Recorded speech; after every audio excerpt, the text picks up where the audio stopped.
walau kita tak sama. Radio Republik Indonesia, kita Indonesia sesungguhnya.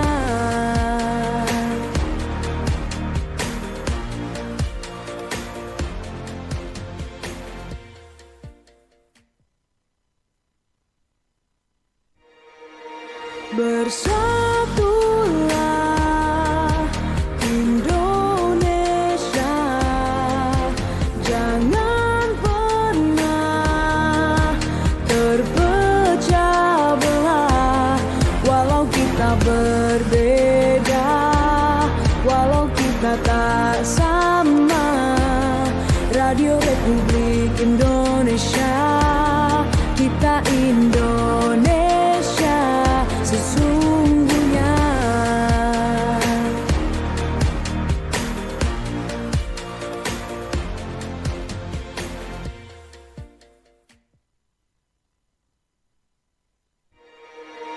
Bersatulah Indonesia, jangan pernah terpecah belah. Walau kita berbeda, walau kita tak sama. Radio Republik Indonesia, kita Indonesia sesungguhnya.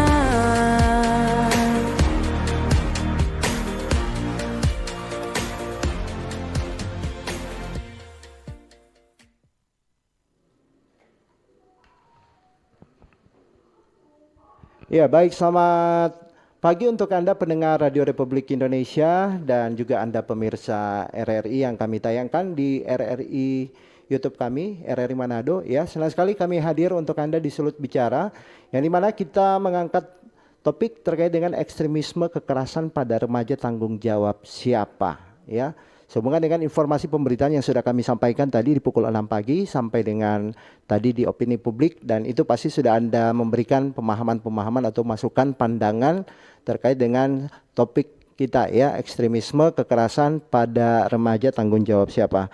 Sudah bersama-sama dengan kami saat ini ada Kasubdit Kontraradikal DIT Pencegahan Densus 88 Polri, ya. Selamat pagi, kami menyapa Bapak AKBP Joko Dwi Harsono SIK M Hum. Selamat pagi, Pak. Selamat pagi. Bisa menggunakan mic-nya RRI dulu. Selamat Ibu pagi, juga, Pak. ya.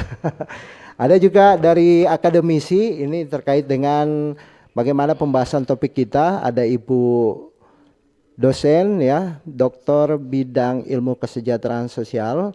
Ada Ibu Dr. Rida Hesti Ratnasari MSI CRGP, ya. Baik, saya langsung menyapa. Selamat pagi, Bu Rida. Selamat pagi, Bang Hendra. Oke, senyumnya Sehat nih, selalu. ya. Pasti Anda juga mengikutinya, juga pasti penasaran, ya, apa yang menjadi pembahasan lebih lanjut kami terkait dengan ekstremisme kekerasan pada remaja, tanggung jawab siapa.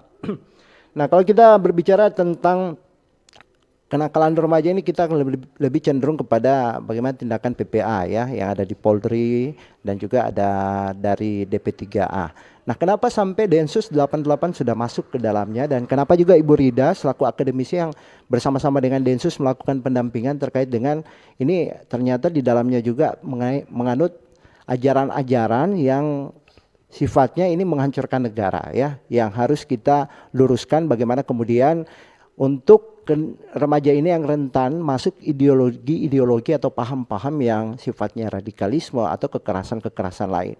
Saya ke dari Densus dulu, Pak, bisa dijelaskan kenapa Densus sekarang sudah memfokuskan juga terkait dengan remaja. Kalau kita tahu kan Densus itu bom-bom begitu, teroris gitu. Kok sekarang lebih ke remaja? Ini maksudnya seperti apa? Bisa dijelaskan dulu kepada pendengar dan juga pemirsa RRI. Silakan, Pak. Ya, baik, terima kasih Bang Hendra. Jadi Densus 88 ini harus diingat lagi, ya, bahwa Densus 88 ini juga bagian integral dari Kepolisian Republik Indonesia. Sebagai bagian integral dari Kepolisian Republik Indonesia, tentunya Densus 88 punya tugas pokok, yaitu melindungi, mengayomi, dan melayani masyarakat. perlindungan terhadap ancaman segala bentuk kejahatan yang dapat menimbulkan korban jiwa maupun harta benda. Ini tugas pokoknya tidak lepas dari itu, termasuk juga penegakan hukumnya gitu ya. Nah di Densus 88 ini tidak hanya menegakkan hukum, tidak hanya menangkapi para pelaku kejahatan ekstrim atau kekerasan ekstrim, tapi juga sifatnya ada tugas fungsi yang sifatnya mencegah. Jangan kan kalau menurut pepatah lebih baik mencegah daripada mengobati atau sedia payung sebelum hujan gitu ya. Okay. Nah, kebetulan kami dari Direktorat Pencegahan nih. Nah, tugas kami adalah mencegah. Mencegah itu masuk kepada segala bentuk potensi-potensi yang bisa berkembang menjadi ancaman nyata sampai dengan perbuatan. Nah, tidak hanya orang dewasa, tentunya juga remaja dan anak-anak. Nah, itu secara umum seperti itu. Jadi artinya akhirnya Densus di sini kita mengangkat terkait dengan remaja, akhirnya disitulah lebih memahami peran Densus ya, karena ini orang bertindak sesuatu pasti berawal dari ideologi dulu atau wawasan ilmu pengetahuan yang ada dalam dirinya. Saya ke Ibu Rida. Ibu Rida, ini kita melihat ya kalau Densus sudah masuk pada remaja seperti apa sebenarnya, kenapa Ibu Rida selaku akademisi juga mendampingi Densus terkait dengan tadi sudah ada dikatakan perilaku atau tindakan-tindakan yang dilakukan remaja. Ada yang menyimpang begitu. Silakan Ibu, sedikit diberikan pemahaman kepada masyarakat. Baik. Remaja itu ada pada masa di mana mereka sedang mencari jati diri, ya. Kemudian mencari solusi terhadap tekanan sosial yang sedang dihadapi, dan juga beberapa mereka yang mengalami dendam di masa lalu itu mencari solusi bagaimana untuk menyelesaikan persoalan-persoalan dalam diri mereka. Dan dengan keterbatasan pengetahuan wawasan, mereka kemudian menjadi sasaran penting untuk kelompok-kelompok yang mengusung intoleransi, radikalisme, ekstremisme yang mengarah pada terorisme. Nah, karena kelompok-kelompok ini kemudian menjanjikan solusi paripurna atas kekecewaan anak dan remaja ini. Mereka yang kecewa terhadap keadaan lalu diajak untuk bersama-sama mengusung suatu perubahan yang radikal ya, perubahan yang menyeluruh, perubahan yang seolah-olah menjanjikan keselamatan bagi anak-anak remaja ini, gitu. Padahal sesungguhnya semakin membuat mereka tersesat di jalan yang paling sesat gitu ya. Gitu. Jadi mereka bermodus-modus, ada yang di dalamnya kelihatan baik-baik, ternyata ada maksud tujuan tertentu begitu ya Bu. Justru kemasannya dikemas indah, menarik, yang kemudian membuat remaja merasa kalau ia bergabung dengan kelompok tersebut maka semua masalah dia akan selesai. Termasuk pelajaran merakit bom itu juga kan melalui internet ya. Ya, apalagi sekarang lagi tren ya atau lagi viral di media sosial terkait dengan ini ada remaja seperti yang terjadi di SMA Negeri 72 Jakarta, remaja yang kok dia bisa merakit bom begitu. Nah, itu salah satu perilakunya mungkin ya. Dan mereka belajar melalui media sosial. Ini yang seluruh orang tua, pihak sekolah juga harus aware bahwa guru-guru bagi putra-putri kita ternyata hadir di rumah kita tanpa mengetuk pintu ya. Mereka masuk ke kamar-kamar anak-anak kita. Masih ingat yang serangan seorang diri di Medan oleh seorang anak remaja? Orang tuanya tidak tahu kalau putranya belajar merakit bom di kamarnya. Tutornya dari mana? Tutornya dari jaringan teror internasional. Nah, bisa jadi seperti itu ya, anak itu sudah terkontaminasi atau masuk ideologi itu ya Bu. Betul. Sementara ada conveyor belt untuk menuju aksi kekerasannya, yaitu kelompok-kelompok yang menjanjikan solusi paripurna atas seluruh masalah yang dihadapi remaja. Ya, nah conveyor belt ini mungkin tidak mengajarkan kekerasan secara langsung, tetapi menginspirasi bahwa mereka harus melakukan perubahan total terhadap seluruh dirinya, keluarganya, dan masyarakatnya gitu. Yang mereka anggap baik padahal sebenarnya tidak baik akhirnya ya. Baik, kalau di Sulawesi Utara kan ini kemarin juga kami sudah bersama dengan DP3A, ternyata ada anak-anak yang sudah membuat kelompok sendiri terkait dengan bagaimana perilaku-perilaku mereka yang sifatnya pernah mengalami kekerasan begitu, pernah mengalami kekecewaan seperti yang Ibu tadi katakan, akhirnya mereka membentuk grup-grup yang sifatnya grup-grup yang bukan untuk membangun, tapi untuk lebih membangun dalam kategori untuk kita bunuh diri saja rame-rame atau kita buat sama kayak tadi bom begitu supaya kita menghancurkan mereka dan lain sebagainya. Itu bisa mengarah ke situ ya sifat-sifat anak. Benar. Jadi mereka cenderung kohesif terhadap kesamaan karakteristik atau kesamaan tujuan, kesamaan perasaan, maka berkumpullah kelompok orang-orang yang kecewa. Pada saat yang sama, kelompok-kelompok yang mengusung ideologi radikalisme ini memanfaatkan dan membutuhkan kader-kader segar gitu ya dari mereka-mereka yang secara usia masih panjang gitu ya. Mereka masih bisa nanti menjadi agent of change, melakukan perubahan agar terjadi perubahan yang totalitas sesuai cita-cita mereka. Gitu. Jadi kaderisasi ya bentuknya. Dan itu dengan mudah karena sudah berkelompok kan. Apalagi sudah ada katanya mau grupnya, bunuh diri gitu. begitu. Nah, Artinya mereka sudah ada paham-paham akhir yang sifatnya kekecewaan besar begitu. betul, kekecewaan besar dan tinggal sedikit saja diluruskan ya, dimasuki dengan tidak perlu bunuh diri. Kita coba yuk perubahan yang menyeluruh, perubahan totalitas, revolusioner. Nah, saat itulah ekspresi dari kekecewaannya berubah menjadi ekspresi untuk seolah-olah menjadi pahlawan. Eksistensi dirinya diakui dan mereka kemudian terangkat menjadi sosok yang berharga. Itu cara masuknya, Bang. Baik. Densus 88 ini kemarin kan sudah ini bahkan tren sampai sekarang juga masih pembicaraan dari masyarakat terkait dengan kok anak ini bisa membuat bom ya. Apakah dia sudah masuk pada paham itu yang sifatnya mungkin dari penyelidikan atau investigasi yang dilakukan Densus 88 dia masuk pada jaringan-jaringan internasional sifatnya yang teroris dan lain sebagainya, dia akhirnya direkrut bisa membuat bom sendiri atau memang mutlak hanya karena otodidak sendiri begitu? Ya baik Bang Hendra, jadi gini, kami mengumpulkan dari berbagai sumber ya pendapat-pendapat para ahli. Ternyata kekerasan ekstrim atau violent ekstremisme ini ternyata tidak hanya terorisme. Paling tidak ada 3 jenis ya. Paling tidak ada 3 jenis bentuk-bentuk kekerasan ekstrim atau violent ekstremisme. Itu yang pertama adalah kekerasan ekstrim atau violent ekstrim yang bersandar pada paham keagamaan. Nah ini yang kita tangani sekarang ya. Seperti kelompok-kelompok teror yang melakukan pengeboman di Bali, pengeboman di Jakarta, kelompok-kelompok jemaah Islamiyah, jemaah Ansor Daulah, ini yang kita tangani. Kemudian yang kedua ada jenis violent extremism atau kejahatan ekstrim yang bersandar pada ideologi. Nah ini contohnya adalah kejahatan-kejahatan yang disandarkan pada supremasi kulit putih misalnya, pada ideologi tertentu, pada kebanggaan akan ras tertentu juga itu masuk. Contohnya xenofobia atau pembantaian etnis Cina di luar negeri terjadi, pembantaian kepada kelompok agama tertentu gitu ya, seperti yang terjadi di Selandia Baru dilakukan oleh seorang remaja itu namanya Brenton Tarrant gitu.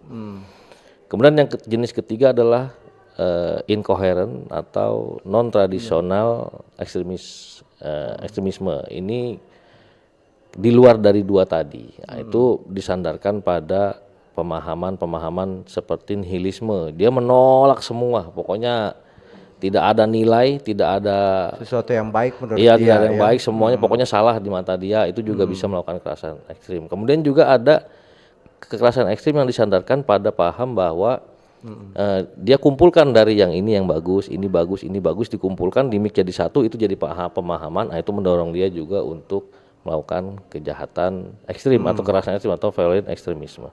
Nah, yang terjadi pada di SMA 72 itu sampai dengan saat ini bahkan sudah dinyatakan juga di konferensi pers ya bahwa memang tidak terkait dengan jaringan terorisme atau mutlak jaringan dari dia sendiri berarti ya atau jaringan yang terkait dengan paham keagamaan tadi yang kita tangani selama ini, itu tidak ada kaitannya. Jadi memang dia mengcopy kejahatan-kejahatan, mungkin dilihat dari internet berita-berita tentang tindakan kekerasan ini, kemudian dia tiru gitu.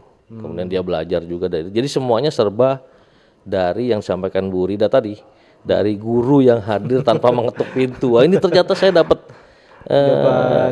ilmu baru nih ya, kosakata baru nih, kosakata baru. Ada guru yang hadir di rumah kita tanpa mengetuk. Nah, ini bahaya atau potensi mengancam bagi anak dan remaja di lingkungan kita. Oke, berarti dia sifatnya seperti yang ada ini dia belajar secara digitalisasi saja ya, lihat dari media sosial satu begitu.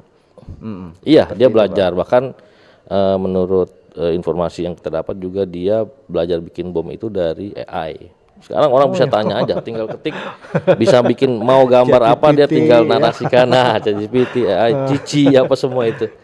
Nah dia belajar dari situ. Baik, saya ke Ibu Rida. Ibu Rida, ini artinya kan satu orang ini bisa mempengaruhi banyak orang juga kalau misalnya tidak diantisipasi secara cepat terkait dengan ini kita ke ekstremisme kekerasan pada remaja kita. Artinya mereka tidak mengalami kekerasan, tapi di dunia digital mungkin mereka secara emosional juga merasakan kekecewaan terkait dengan informasi yang disampaikan. Ini akhirnya mereka membuat radikalisme sendiri. Seperti itu juga yang terjadi pada anak. Apalagi tadi kan membuat bom itu ternyata dia tidak ada siapa-siapa, dia hanya lihat dari AI, ya, media sosial, cara merakit bom, akhirnya dia membuat sendiri. Itu perilakunya seperti apa sebenarnya, Bu Rida? Jadi perilaku individual itu bisa menular ya, menular dan menginspirasi karena kok enak ya, kok jadi dikdaya ya, kok jadi ditakuti ya gitu ya. Nah ini akan menular Jadi sehingga pahlawan ya. betul pahlawan Oh, gitu superhero ya. saya. Siapa yang punya dendam mari Iya, bersama iya. aku gitu ya. Betul. Dia akan lead the team gitu ya, lead the team untuk sama-sama mengekspresikan kekecewaannya menjadi sosok yang akan lebih dihargai gitu ya. Nah terlebih lagi ketika kelompok-kelompok yang menunggangi walaupun pada kasus ini dinyatakan tidak, tetapi bahwa remaja sedang menjadi bagian dari sasaran kaderisasi utama bagi kelompok-kelompok yang mengusung tadi ideologi tertentu. Oke, jadi Anda bisa memahami ya seperti apa kemudian seorang remaja, bahkan mungkin di keluarga kita sendiri anaknya biasa-biasa saja ternyata sudah masuk pada paham-paham yang tidak benar atau radikalisme.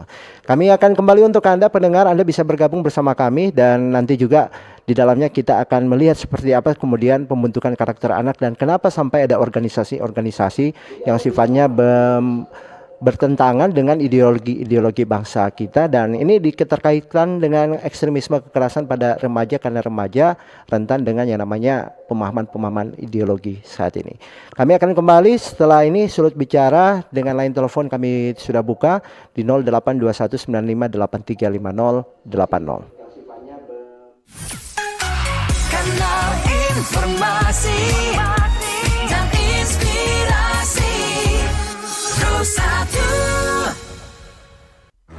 RRI Manado mempersembahkan Kita Indonesia. Dari Langoan untuk Indonesia, jejak cinta dan keteladanan Dora Sigar. Kamis 20 November 2025 jam 1 siang di Monumen Swars Langoan. Dimeriahkan oleh tarian khas Wulan Warana Minahasa, kreasi seni dari siswa-siswi SMA sederajat di Langoan, penampilan band, dan dialog yang mengangkat perjalanan dan inspirasi kehidupan Dora Sigar, sosok perempuan Minahasa yang meninggalkan jejak cinta dan keteladanan. Disiarkan langsung di Pro 1 RRI Manado dan live streaming YouTube RRI Manado. Acara terbuka untuk umum dan dapat diikuti secara langsung di lokasi. Kita Indonesia, dari Langoan untuk Indonesia, jejak cinta dan keteladanan Dora Sigar.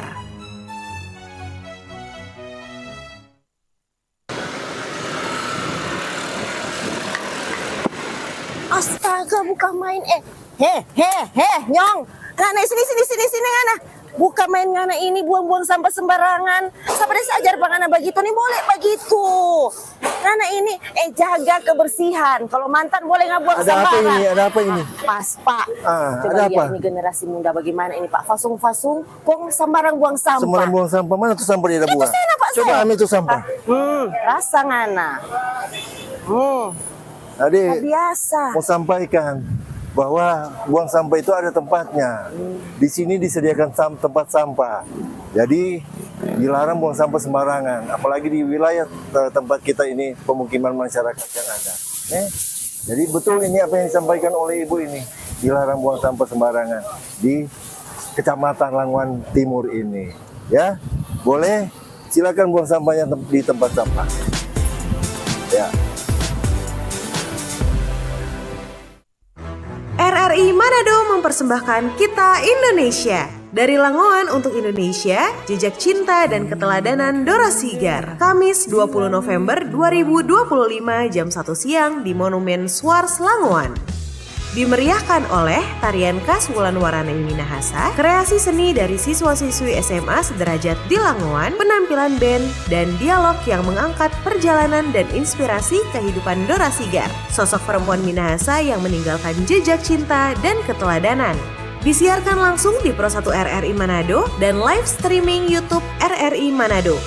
Acara terbuka untuk umum dan dapat diikuti secara langsung di lokasi. Kita Indonesia, dari Langoan untuk Indonesia, jejak cinta dan keteladanan Dora Sigar.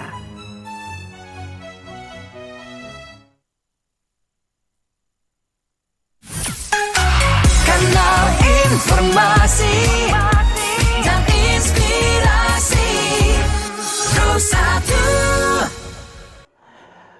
Baik, pendengar, untuk Anda ya, kalau kita berbicara tentang remaja, apalagi anak ya, ini butuh pengawasan khusus.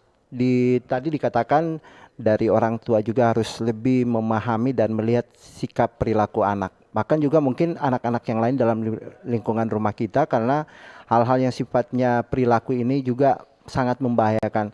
Tadi Densus 88 akhirnya masuk karena sudah di dalamnya ada sifatnya memahami atau memegang paham-paham ideologi-ideologi tertentu yang sifatnya ini lebih ke arah radikalisme dan juga ini mungkin kekerasan-kekerasan yang sifatnya lain. Di Indonesia berkembang yang namanya Jamaah Islamiyah di tahun-tahun sebelumnya dan akhirnya ada juga dari HTI begitu. Nah, seperti apa kemudian HTI ini pergerakannya dan kenapa sudah dibubarkan dan kenapa ideologi-ideologi ini tidak diterima oleh kita ya. Nanti disampaikan oleh Ibu Rida, dan kenapa juga Densus 88 terus juga memberikan pendekatan kepada remaja-remaja kita agar supaya benar-benar memegang pemahaman-pemahaman yang sifatnya positif, dan kenapa Densus juga ini sudah lebih keterbukaan. Dulunya kelihatan Densus hanya jalan sendiri, dan kenapa juga Densus ini lebih melekat dan sudah membuka diri kepada masyarakat ya. Dulunya kalau Densus orang jadi takut gitu, wah ini Densus takutnya saya ditembak atau apa. Orang kan punya pemikiran seperti itu. Seperti apa nih Pak? Kenapa Densus lebih dekat sekarang kepada masyarakat dan lebih terbuka lagi begitu? Ya, baik Bang Indra. Jadi memang Densus 88 sekali lagi adalah bagian integral dari Kepolisian Negara Republik Indonesia. Jadi tentunya tidak bisa bekerja sendiri. Oke, betul. Densus 88 sehebat-hebatnya tetap terbatas, tetap tidak sempurna, tetap butuh bantuan, butuh kerjasama dengan seluruh elemen masyarakat dalam melaksanakan tugas pokoknya melindungi masyarakat Indonesia dari kejahatan, khususnya ancaman terorisme. Nah, tadi saya sampaikan bahwa kita punya Direktorat Pencegahan yang tugasnya melakukan sosialisasi, edukasi, kemudian kerjasama dengan semua pihak. Ini tidak bisa dihindari ya, karena contoh yang terjadi pada anak-anak remaja, radikalisme terjadi pada anak-anak dan remaja itu kan sangat private, sangat private. Mereka asik dengan gadgetnya, mereka mendapatkan pengetahuan dari gadget tersebut, mungkin dengan latar belakang keluarga yang broken home, kemudian perlakuan tidak enak atau negatif di lingkungannya, baik di sekolah maupun lingkungan bermainnya. Kita tidak tahu gitu. Kita tidak mungkin dari 88 datang kepada lingkungan keluarga, tolong anaknya dijagain Bu Pak, kan gitu. Makanya karena kita sudah menyimpang jadi harus dijaga ketat. Iya, artinya begitu tidak ya? pas gitu. Kok ada keluarga didatangi Densus gitu. Padahal kita cuma mau ngasih tahu anaknya jagain Pak. Kan enggak. Ya kita menggandeng pihak-pihak mana yang bisa masuk ke lingkungan keluarga. Oke, gitu. bikin pendekatan yang lain ya Iya, begitu. kita gandeng yang lain. Jadi tidak bisa Densus 88 tetap harus bangun kerjasama. Ini kita berbicara tentang ideologi, akhirnya anak situ belajar internet, belajar digitalisasi. Akhirnya mereka sudah masuk paham-paham yang tidak benar. Itu seperti itu ya Bu ya. Kalau kita melihat pada kondisi sekarang, anak-anak ini sifatnya introvert begitu. Tapi kenapa dia jadi pandai tiba-tiba begini? Ketika dia keluar dari rumah sudah pandai dan bahkan bisa bisa memberi salah satu dampak bagi orang lain terkait dengan kepintaran yang dia dapat begitu. Dan akhirnya masuk paham-paham yang sifatnya yang dulunya kita kenal Jamaah Islamiyah, ada juga HTI yang sifatnya ini mereka merubah sistem kenegaraan yang mengarahkan kepada kehancuran negara begitu, atau membangun negara sendiri di atas negara. Ya, remaja sebagai digital natif ya. Iya, natif. Mereka Wow. natif ya, karena keterampilan mereka, kecakapan digitalnya itu bisa diandalkan untuk penyebar luasan paham-paham IRET ya, Iya, IRET iya. ya. Jadi mereka sangat bermanfaat sebagai bagian dari agent of change sehingga disasarlah gitu oleh kelompok-kelompok pengusung ideologi berkarakteristik IRET. Ya di antaranya tadi Jemaah Islamiyah yang sudah Iya. membubarkan diri, dan yang satu lagi adalah Hizbut Tahrir yang sudah dicabut badan hukumnya pada tahun 2017, tetapi aktor-aktor pengusung dan ideologinya masih tetap melakukan proses kaderisasi dan penggalangan opini. Ideologi ini sesungguhnya bercita-cita untuk menegakkan negara bentuknya global state, bukan negara bangsa, bukan NKRI, Bukan NKRI, dan betul. bukan sistem republik. Negaranya global state, bukan negara bangsa, dan sebagai solusi menurut mereka untuk segala macam persoalan yang dihadapi oleh bangsa ini, harus solusinya adalah negara yang mereka cita-citakan, yaitu negara global state dengan sistem pemerintahan khilafah. Nah, pembentukan negara ini tentu tidak di awal dikenalkan ya, bahkan mengganti dasar negara menjadi bukan Pancasila, karena Pancasila itu bukan ideologi menurut ajaran ini, itu juga tidak disampaikan di awal, sehingga yang remaja tahu itu yang bagus-bagusnya, Bagus-bagusnya. yang menariknya, yang menyenangkan gitu ya. Itu yang mereka suka pada awalnya Nah, ya. pada Ketertarikan awalnya. pertama, oh ini enak, bagus, baik ya. Terus menuju perubahan yang sesungguhnya, perubahan totalitas dengan mengganti NKRI menjadi negara yang mereka cita-citakan, dan dengan sistem pemerintahan dan kemasyarakatan yang sudah paripurna. Sudah ada sistem hukumnya, sudah ada sistem pemerintahan, sistem sanksi, Iya, sistem iya. keuangan negara, sudah punya semua. Wow. Jadi paling siap ketika negara yang mereka cita-citakan itu berdiri, ya kelompok tersebut gitu. Nah, Nah, remaja-remaja kalau kita ini berbicara mereka yang akan masuk di situ atau direkrut atau kadernya ya. Biasanya kalau Ibu sendiri melihat kondisi remaja seperti apa yang gampang dimasuki oleh ajaran-ajaran ini begitu. pertama, ketika penanaman di dalam keluarga mereka adalah sudah berkarakter intoleran. Kebenaran hanya kebenaran tunggal yang diajarkan orang tuanya ya. Iya, iya. Nah, atau yang kedua, sebuah keluarga yang dirundung kecewa karena tidak keluar dari kemiskinannya sudah lama gitu ya. Yang menganggap bahwa pemerintah gagal, Pemerintah akhirnya gagal. karena kita masih miskin, masih tetap miskin, tidak Nah, ada perubahan begitu. ditanamkan oleh orang tuanya memang bahwa negara dengan kebijakannya itu gagal mengatur kita, mengatur memberikan hak-haknya mereka. betul. Nah, penanaman di dalam keluarga ini lalu mengkristal di dalam diri si remaja. Ketika dia berada di sekolah pun dia, oh ya, memang harus ada perubahan yang totalitas. Nah, maka gayung bersambutlah kelompok-kelompok tadi masuk di sekolah-sekolah tanpa disadari. Bentuknya kadang-kadang mentoring kan oleh betul. alumni gitu ya, seolah-olah mengajarkan kebaikan, akhlak, mengajarkan Memberikan motivator, menjadi motivator begitu ya. Betul. Nah, sementara agenda di belakangnya itu adalah sebenarnya mendirikan sebuah negara dengan terlebih dahulu melakukan dorbul alaqot, menggunting kepercayaan rakyat kepada pemerintahnya. Sehingga ketika rakyat sudah tidak percaya kepada pemerintahnya, dengan mudah rakyat bisa diambil dukungannya oleh mereka untuk bersama-sama melakukan, ini mirip people power. Cuma kalau people power di komunis ini seolah-olah dengan iman. Iya, iya. Dengan iman. Dan agama apapun saya berpikir bukan hanya agama Islam yang bisa direkrut oleh mereka, siapapun yang kecewa terhadap sistem dan ingin melakukan perubahan totalitas akan mudah untuk dibawa ikut serta mengusung ya, ikut serta mengusung ideologi ini. Oh, pantas ya Pak, Bapak sudah masuk ke remaja-remaja itu ya Pak.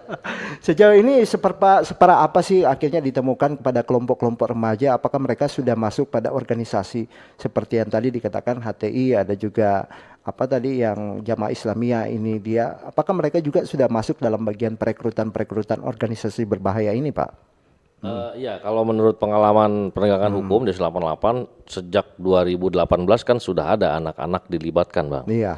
Jadi kalau kita ingat bom Surabaya, itu kan anak-anak dijadikan martir Oh iya. yang melakukan bom bunuh diri di depan gereja. Kemudian kalau kita lihat video-video sekitar tahun 2013 sampai 2018 itu ISIS di Syria itu juga sudah merekrut dan mendidik anak-anak untuk menjadi pasukan-pasukan militer yang siap berperang gitu. Itu sudah dilakukan sejak lama. Nah, saat ini itu berkembang. Jadi tidak hanya dilakukan oleh kelompok teror, tapi juga oleh kelompok-kelompok kekerasan berbasis ideologi maupun non ideologi yang tadi saya sampaikan itu, gitu. Gitu, Bang. Baik, ideologi sebenarnya ini kan artinya hal-hal yang paling mendasar, pengetahuan-pengetahuan atau pemahaman-pemahaman yang akhirnya ini kalau tadi sempat di sebelum kita siaran ya Bu, ini ada 30.000 yang direkrut. Nah ini bagaimana menggandeng mereka kembali ke jalan yang benar begitu, artinya pemahaman-pemahaman bangsa yang sifatnya mereka sudah menganut ideologi HTI, Jamaah Islamiyah, ini direkrut kembali untuk menjadi orang yang benar-benar mencintai bangsanya, dan akhirnya remaja-remaja ini tidak yang tadinya kecewa akhirnya kembali ke jalan mereka begitu. Jadi kita kembali pada siapa saja yang bertanggung jawab terhadap seorang remaja ya. Kita tidak bisa mengambil alih peran orang tua dan keluarga tentunya. Orang tua dan keluarga tetap saja menjadi benteng utama, institusi terkecil yang harus bertanggung jawab atas perkembangan putra-putrinya, paham apa yang baru saja dipelajarinya. Nah, attachment, kelekatan anak-anak dengan orang tuanya dan keluarganya itu pertama. Kemudian sekolah juga harus punya awareness. Kalau selama ini mungkin yang ditindak oleh guru bimbingan konseling adalah yang merokok, yang melanggar ketertiban seragam dan seterusnya. Masih sedikit sekali guru-guru BK yang aware terhadap sikap intoleran, akhirnya mengarah pada tawuran kan. Padahal sebelum tawuran itu intoleran, merasa benar, merasa hebat, itu kan sudah tampak. Nah, mengidentifikasi sikap-sikap yang pro kekerasan itu harusnya menjadi keterampilan tersendiri bagi seorang guru BK gitu ya. Ini di sekolah, termasuk mengidentifikasi paham apa yang berusaha dimasukkan di sekolah itu melalui kajian-kajian atau kelas motivasi atau apapun namanya. Nah ini membawa agenda apa, karena nanti pengkaderannya di luar sekolah. Tapi menarik minat anak-anak ini di dalam sekolah dengan program-program yang menarik tentunya ya. Game gitu ya, yang sehingga anak-anak ini bisa terikut dengan. Kalau tadi dikatakan bahwa agama, kenapa agama sudah masuk di dalamnya begitu? Nah, agama menurut kelompok ini setara dengan ideologi. Ini ya, cara mendudukkan agama tidak sama dengan cara negara ini memperlakukan, memposisikan agama-agama. Kelompok ini menjadikan agama adalah ideologi, di mana memerlukan negara untuk menerapkan pemikiran-pemikiran dan gagasannya. Nah, karena membutuhkan negara, maka tidak bisa pemikiran yang mereka anut itu ditegakkan di atas NKRI.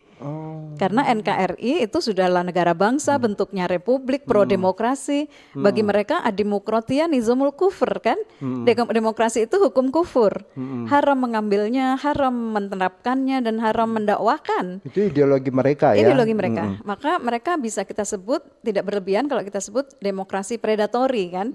Ya, memanfaatkan demokrasi untuk membunuh demokrasi itu. Kemudian mereka juga anti nasionalisme.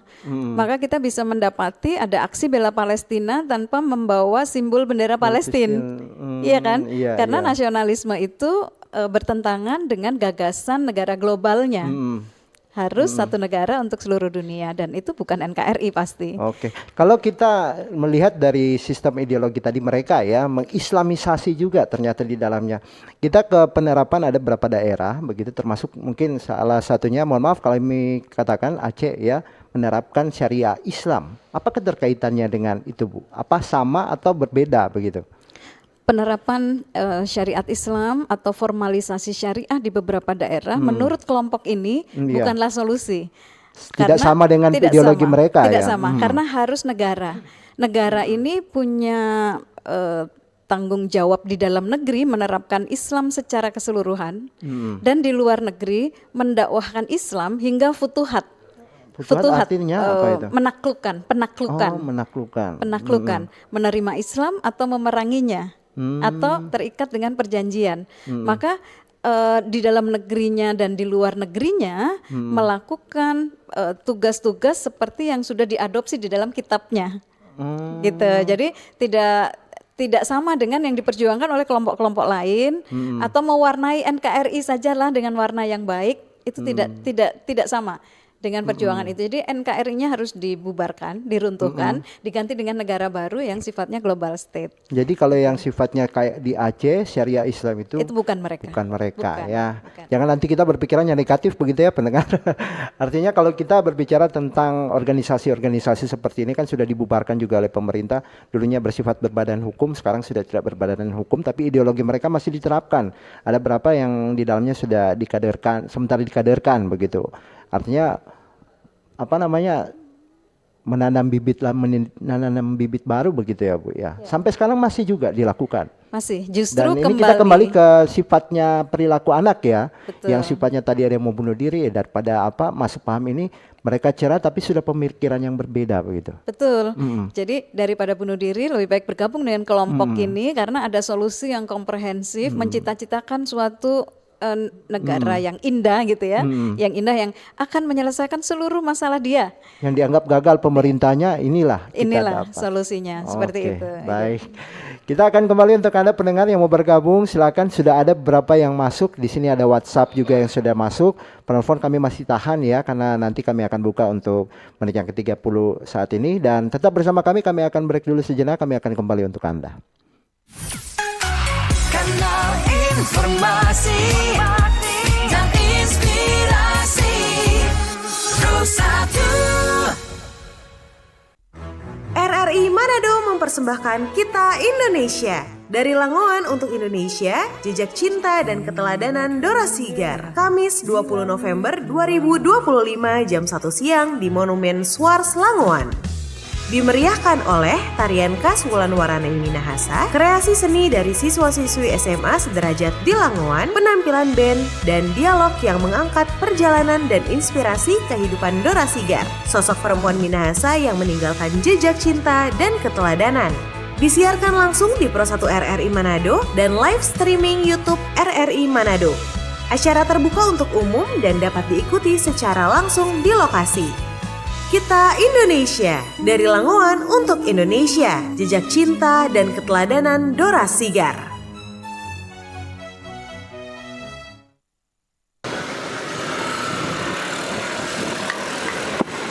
Astaga, bukan main nyong. Ngana sini ngana. Bukan main ngana ini buang-buang sampah sembarangan. Sampai sajar ngana begitu nih boleh begitu. Ngana ini jaga kebersihan. Kalau mantan boleh nggak buang sembarangan. Ada apa ini? Pas Pak. ada Coba lihat apa? ini generasi muda bagaimana ini Pak. Fasung-fasung, kong sembarang buang sampah. Sembarang buang sampah, mana tuh sampah dia ada buang? sana, Pak, Coba saya. ambil tuh sampah. Rasa ngana. Adik, Biasa. mau sampaikan bahwa buang sampah itu ada tempatnya. Di sini disediakan tempat sampah. Jadi dilarang buang sampah sembarangan, apalagi di wilayah tempat kita ini pemukiman masyarakat yang ada. Jadi betul ini apa yang disampaikan oleh Ibu ini, dilarang buang sampah sembarangan di Kecamatan Langoan Timur ini. Ya, boleh silakan buang sampahnya di tempat sampah. Ya. RRI Manado mempersembahkan Kita Indonesia. Dari Langoan untuk Indonesia, jejak cinta dan keteladanan Dora Sigar. Kamis 20 November 2025 jam 1 siang di Monumen Swars Langoan.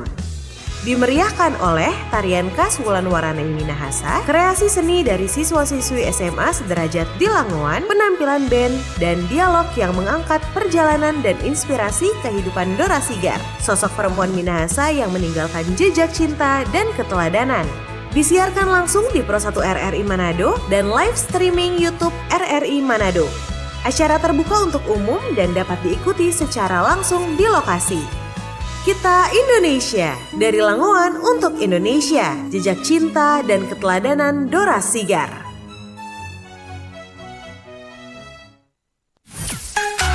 Kanal informasi dan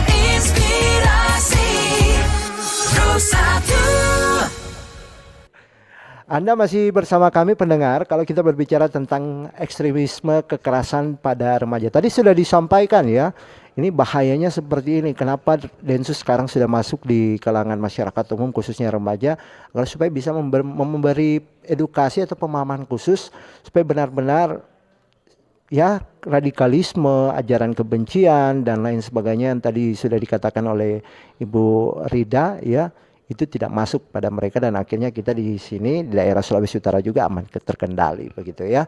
Dan sudah ada yang bergabung di WhatsApp atau line telepon, silakan juga, kami masih menunggu Anda. Selamat pagi. Untuk mencegah ekstremisme pada remaja, mau usul katanya ketika tahun ajaran baru terlebih mahasiswa-siswa SLTA dan SLTP, anak dan orang tua menandatangani surat pernyataan bermeterai bersedia diberi sanksi oleh sekolah, dan kalau ada sudah 3 kali ikut tawuran, lakukan kekerasan, bersedia dikeluarkan dari sekolah sebagai tanda awas bagi siswa dan orang tua. Oke, ini masukan ya terkait dengan perilaku dan juga ekstremisme kekerasan pada remaja.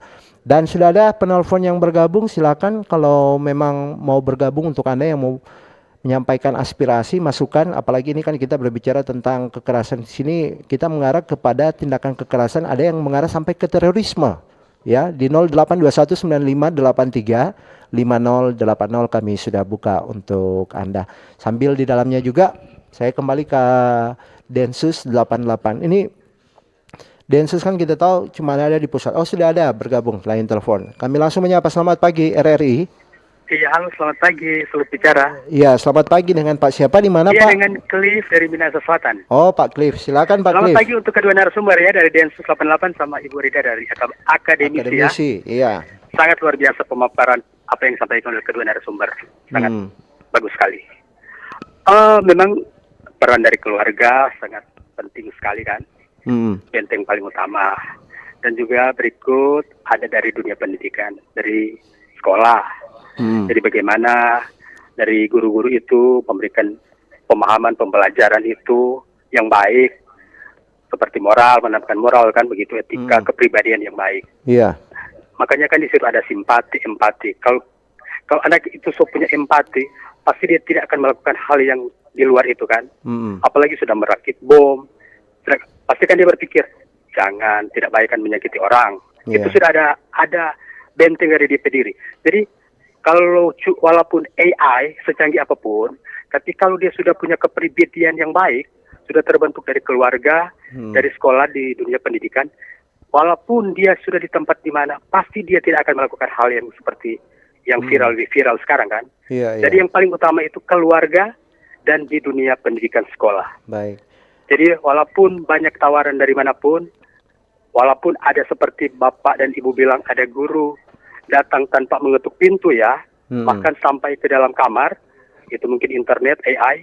Tapi kalau dia sudah bisa membentengi diri, dia pasti tidak akan. Baik, Pak Cliff, silakan langsung dengan pertanyaannya kepada narasumber kita terkait dengan ini. Yang penting itu aja yang boleh saya sampaikan. Oh iya, masukan ya berarti. Ya Selamat baik, terima kasih Pak Cliff yang ada di Minahasa Selatan, jauh ya, Minahasa Selatan.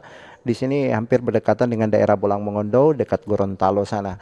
Sudah ada Edi Jo yang bertanya di YouTube, intinya ada pada pendidikan orang tua atau keluarga, dan bagusnya di daerah kita Sulawesi Utara, toleransi antar umat beragama bagus dan kita saling menghormati. Terima kasih. Oke, baik, terima kasih masukan yang bagus juga untuk kita ya dari Pak Edi Jo yang bergabung di YouTube RRI. Di belakangnya Pak Cliff dan juga beberapa pendengar belum ada. Jadi langsung ke jawabannya. Saya ke Ibu Rida. Ibu Rida, ini kan artinya yang mendapat kemarin kita ketemukan informasi itu dari Densus 88 juga sudah memberikan konferensi pers informasi terkait dengan anak yang membuat bom. Artinya mereka itu masih dalam lingkup sekolah, Bu. Tercatat dalam dunia pendidikan. Seperti apa nih pentingnya? Tadi ada yang masuk di SLTA, SMP, SLTP. Ini seperti apa yang perlu dilakukan supaya benar-benar ajaran-ajaran yang sama dengan tadi ini luar biasa, ini menakutkan juga ya gitu. Silakan Ibu. Baik, saya sebelumnya ingin menanggapi tadi Pak Edi Jo ya, yang bisa saja karena situasi masyarakat yang toleran, kadang-kadang justru membuat awareness-nya karena membiarkan semua paham berkembang kan, toleran itu. betul. Jadi mengizinkan atau tidak mengusik orang-orang yang berbeda paham dengan kita, walaupun kita mampu mengusiknya, itu sikap toleran. Tapi saking tolerannya, menjadi kadang-kadang ketajaman awareness-nya yang kurang Lupa, ya. terasa. Jadi muncul lalu paham yang tadi ideologis, hendak meruntuhkan NKRI, untuk mengubah dasar negara, Iya, itu pun iya. ditoleransi juga gitu ya. Ini juga perlu walaupun dalam Harus diperhatikan juga harus berarti. diperhatikan di mana walaupun kota Manado udah kota paling toleran Iya, ya. Nah, justru kekhawatirannya karena sudah meyakini di sini semuanya kita toleran, saling menghormati, bahkan menghormati paham-paham ideologis yang berbahaya. Iya, Itu karena aktor-aktornya menampilkan diri sebagai solusi bagi itu. bangsa gitu ya. Nah, ini yang menurut saya Pak Edijo tadi perlu juga membersamai ya, early warning system bersama masyarakat. Oh, Yang Oke, tadi kalau itu. Pak Cliff tadi ada menanyakan keluarga, sebenarnya peran keluarga itu yang sesungguhnya seperti apa? Kan kalau kita ketahui ada keluarga yang baik-baik saja, ya pendidikan mereka baik, tapi ada ya keluarga anak ini bahkan ditinggalkan di panti asuhan, artinya dia tidak memiliki suatu hubungan keluarga yang baik dengan orang tua kandungnya karena dibiarkan begitu saja. Atau anak yang, mohon maaf ya, kalau memang dilahirkan memang di luar dari sifatnya pernikahan atau anak di luar pernikahan begitu, atau kadangkali anak yang tidak diakui oleh orang tua. Apakah mereka juga yang istilahnya yang mungkin berbahaya untuk kita ketika mereka nanti akan berkembang karena tidak ada dalam didikan keluarga begitu? Benar. Pak Cliff di tadi Minahasa Selatan ya. Iya. Terima kasih Pak Cliff. Kita sejalan dalam hal bahwa benteng utama adalah keluarga, dan kembali menurut Bang Hendra, keluarganya yang bagaimana dulu. Betul. Itu kalau keluarganya juga hancur dan tidak punya keterampilan mendidik dan melindungi, gitu ya. Kembali pada apakah keluarga besarnya atau masyarakatnya atau lingkungan sekolahnya, kementerian terkait yang membawahi sekolah-sekolah ini gitu ya, dan mengandalkan self control individually itu juga tetap beresiko. Kenapa? Karena seorang remaja dengan kontrol diri yang baik, sekuat-kuatnya, lalu dia terjun di tengah masyarakat, mendapatkan pengaruh dari pihak dominan yang lebih kuat, yang lebih meyakinkan daripada rujukan orang tuanya di rumah. Nah, maka dia bimbang nih, gitu ya. Jadi sekali lagi masukan Pak Cliff sangat berharga, tinggal ditambahkan bagaimana permanen self control pada remaja itu yang didukung oleh kekuatan kontrol sosial ya, social control, baik di sekolah maupun di masyarakat. Early warning systemnya datang dari lingkungan sekolah dan lingkungan masyarakatnya. Dan ketika self control tadi diikuti dengan atmosfer di mana anak dan remaja Berkembang, disibukkan dengan prestasi, kompetisi yang seru-serunya gitu ya, menjadi warga dunia yang adaptif, sehingga mereka tidak sempat gitu, tidak sempat untuk mengalokasikan waktunya bagi mengikuti kelompok-kelompok yang justru menyesatkan mereka gitu ya. Jadi perlu atmosfer di sekolahnya yang juga kita tekankan untuk atmosfer akademisnya yang lebih baik gitu ya, lebih sehat, sehingga self control pada individually siswa remaja yang dibentuk oleh keluarganya terlindungi juga di sekolah dan di masyarakatnya. Oke, bagaimana dengan kalau anak itu misalnya kan sudah masuk paham-paham radikalisme, apalagi Ibu kan artinya merangkul yang sifatnya mereka yang HTI yang dulunya paham-paham HTI ini, akhirnya Ibu kembalikan mereka ke NKRI, artinya memberi pendekatan-pendekatan. Separah apakah remaja, apakah dia memang betul-betul tidak punya orang tua masuk dalam ajaran ini, atau justru bahkan satu keluarganya sudah menganut ajaran ini begitu Bu? Iya, pada umumnya karena tingkat awareness yang belum bisa mengidentifikasi apakah ini paham berbahaya ataukah tidak, dan juga baru takjub pada kemasan. Oh, anakku setelah ikut itu kok jadi sopan. Nah, kadang sopan santun itu sudah cukup menghibur ya bagi orang tua. Sudahlah, aman, berarti aman gitu. Padahal ketika attachment yang baik bisa membuka komunikasi. Kamu belajar apa tadi? Kitabnya apa? Coba mama diajarin gitu ya. Harus tahu ya Baru itu. ya, tanpa Betul-betul. anak-anak merasa diintimidasi. Dia dengan nyaman bercerita, mama tadi aku diajarin ini, diajarin bahwa negara itu harus berbentuk global state. Nah, nyaman, dia nyaman menceritakan apapun yang didapatnya dari luar kepada rujukan yang terpercaya. Dan menjadi parent yang terpercaya itu juga nggak mudah. Dia akan bertanya ke siapa ketika dia mendapatkan paham-paham baru, mendapatkan perasaan baru, mendapatkan pengalaman baru, mendapatkan teman-teman dominan baru yang mengajak mereka Satu paham, pada ya. paham tertentu. Nah, kepada siapa dia merujuk? Nah, tokoh-tokoh di sekitar kita harus terpercaya. Mungkin orang tuanya, ustadz ustadzahnya, yang jangan-jangan ustadz ustadzahnya guru agama, tokoh agama justru melindungi kelompok tadi. Pendeta-pendeta juga kalau di sini ya Pendeta-pendeta. bisa jadi begitu. Ya, Baik. harus terpercaya. Pak, dari Densus nih Pak, kalau tadi kan masukan kepada orang tua dan perlindungan bagaimana juga yang diciptakan dalam lingkungan keluarga. Ini masukan tadi dari Pak Cliff dan juga ada yang bergabung di YouTube dan juga WhatsApp. Dari Densus 88 melihat ya, ini perkembangan dari terorisme, ajaran kebencian, radikalisme ini kan artinya kita tidak melihat dari dia siapa, agama siapa, ras apa, suku apa. Tiba-tiba langsung meledak begitu saja peristiwa-peristiwa yang tidak diinginkan begitu. Di Sulawesi Utara ada terindikasi atau arah-arah ke situ untuk paham-paham ini sudah masuk dan seperti apa juga ada petugas-petugas di sini ya. Silakan Pak. Ya, sebelum saya ke situ boleh saya tanggapi yang tadi yang Iya, Pak silakan, Cliff sama silakan. Pak Edijo. Itu saya setuju ya. Pak Cliff itu ngasih masukan yang bagus, ada self control. Karena itulah yang memang sedang kita kerjakan. Kita membangun daya cegah dan daya tangkal di lingkungan remaja dan anak-anak ini. Mereka supaya mereka punya kemampuan sendiri mencegah, menangkal gitu ya paham-paham yang tidak relevan dengan kehidupan bangsa Indonesia. Kemudian Pak siapa tadi? Edijo ya. Pak Edijo juga bagus. Intinya kewaspadaan, apalagi di Sulawesi Utara toleransi sangat bagus ya. Memang kita harus toleran. Karena apa? Karena kalau tidak saling toleran, nanti bisa menimbulkan konflik. Kemudian konflik itu kemudian dimanfaatkan oleh kelompok-kelompok ini. Kelompok-kelompok ini akan masuk memperbesar konflik sehingga mereka menguasai wilayah ini. Kemudian nanti malah justru yang rugi orang-orang Sulawesi Utara sendiri gitu. Tapi kemudian tidak hanya toleran, kita juga perlu waspada.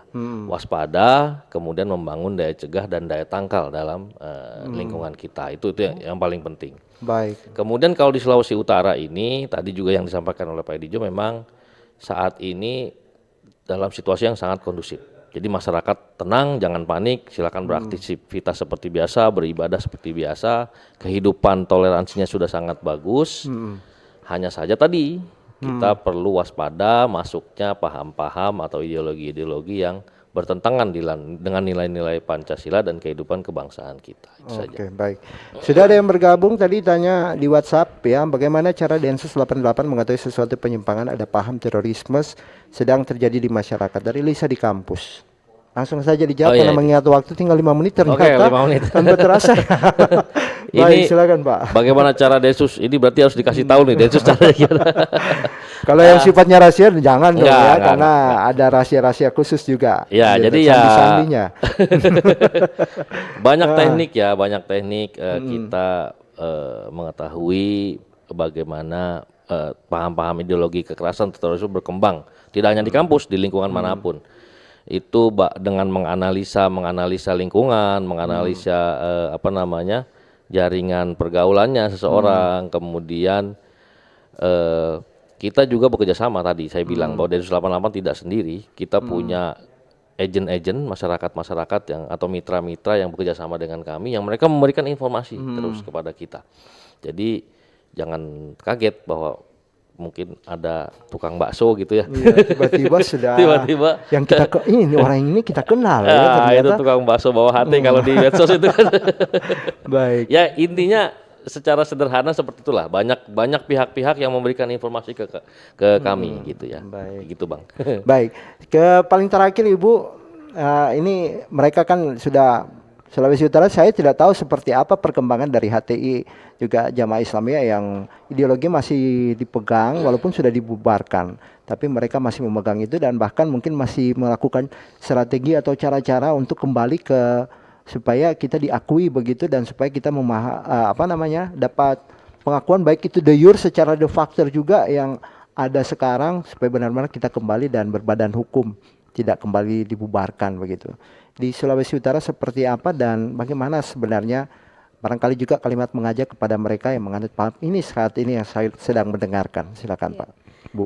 Jadi pada saat ini di Sulawesi Utara digunakan simpul-simpul tokoh berpengaruh untuk selalu di treatment dengan itisolat maksudah, kontak terarah.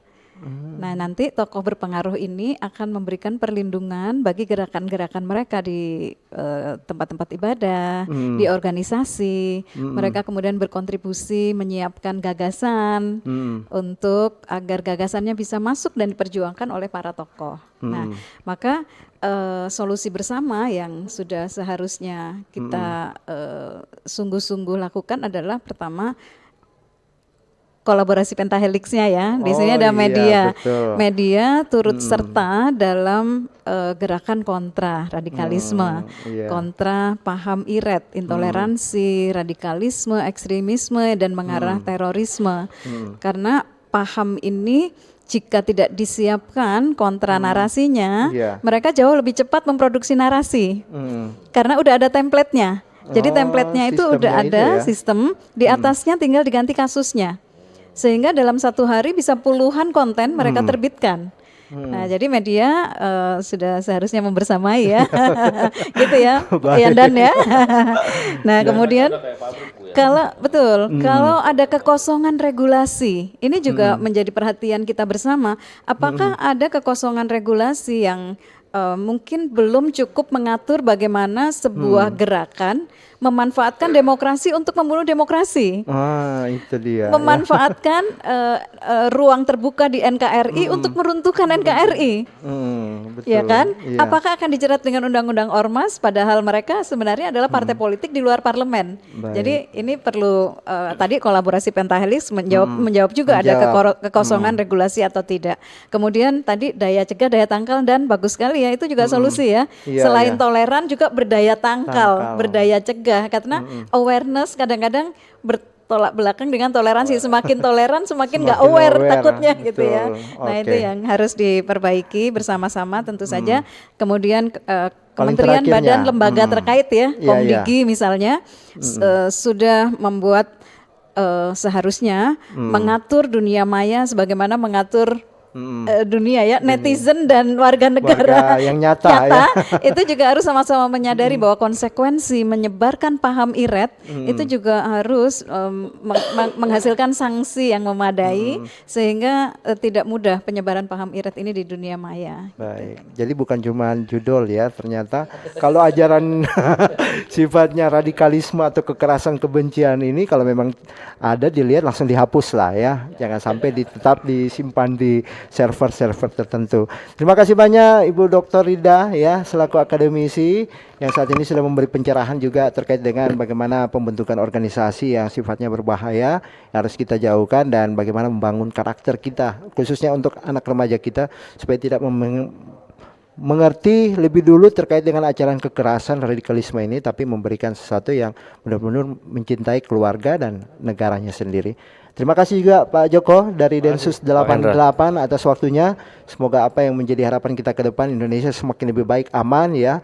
Itu yang menjadi doa kita bersama dari perannya Densus 88 yang saat ini juga sudah membuka diri kepada Anda. Jadi yang mau bertanya-tanya Pak ini ada yang ini silakan saja cari Densus 88 sudah ada di Manado, Sulawesi Utara. Akhirnya saya Hendra Asa yang bertugas mengucapkan terima kasih atas kebersamaan Anda. Kita ketemu lagi di Sulut Bicara selanjutnya. Selamat pagi menjelang siang. Sampai jumpa dan ingat RRI terus mengudara untuk Indonesia. Bersatulah Indonesia, jangan pernah terpecah belah walau kita berbeda. berbeda, walau kita tak sama. Radio Republik Indonesia, kita Indonesia.